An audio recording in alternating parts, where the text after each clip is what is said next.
இங்கே பாருங்களேங்க, நான் பைபிள் படிச்சுட்டு இருந்தேனா, அப்போ ஒரு விஷயத்த கண்டுபிடிச்சேங்க. என்னன்னு தானே கேட்குறீங்க?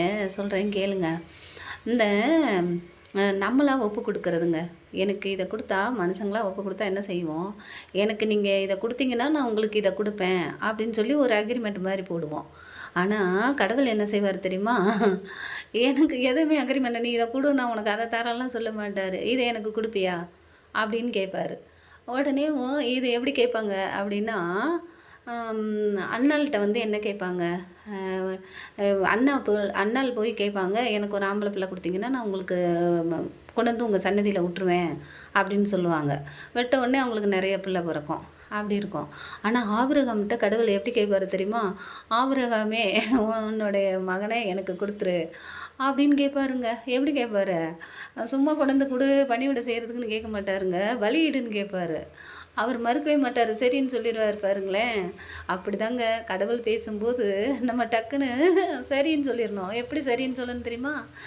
நீர் என்ன சொன்னாலும் செய்வேன் செய்வேன் உன்னதமானவரே, உயிரை கேட்டாலும் தருவேன் தருவேன் உத்தமமானவரே, நீர் என்ன சொன்னாலும் செய்வேன் செய்வேன் உன்னதமானவரே, உயிரை கேட்டாலும் தருவேன் தருவேன் உத்தமமானவரே, பாதாள சிறையில் என்னை அடைத்தாலும் பரலோகம் வரைக்கும் நான் துதிப்பேன், ஆழ்கடல் என்னை சூழ்ந்து கொண்டாலும் அலை போல் மாறி நான் ஆர்ப்பரிப்பேன், பாதாள சிறையில் என்னை அடைத்தாலும் பரலோகம் வரைக்கும் நான் துதிப்பேன், ஆழ்கடல் என்னை சூழ்ந்து கொண்டாலும் அலை போல் மாறி நான் ஆர்ப்பரிப்பேன்.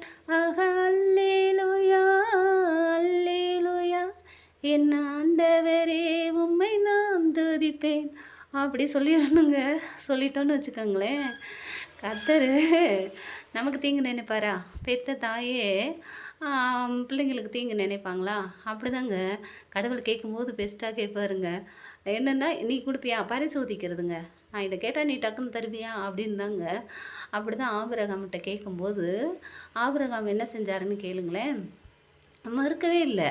எப்படின்னா அவர் கேட்குறாரு போயிட்டு, உன் பிள்ளைய வந்து எனக்கு கொடு. அவரே வயசாகி தான் அவருக்கு குழந்த பிறந்திருக்கும்.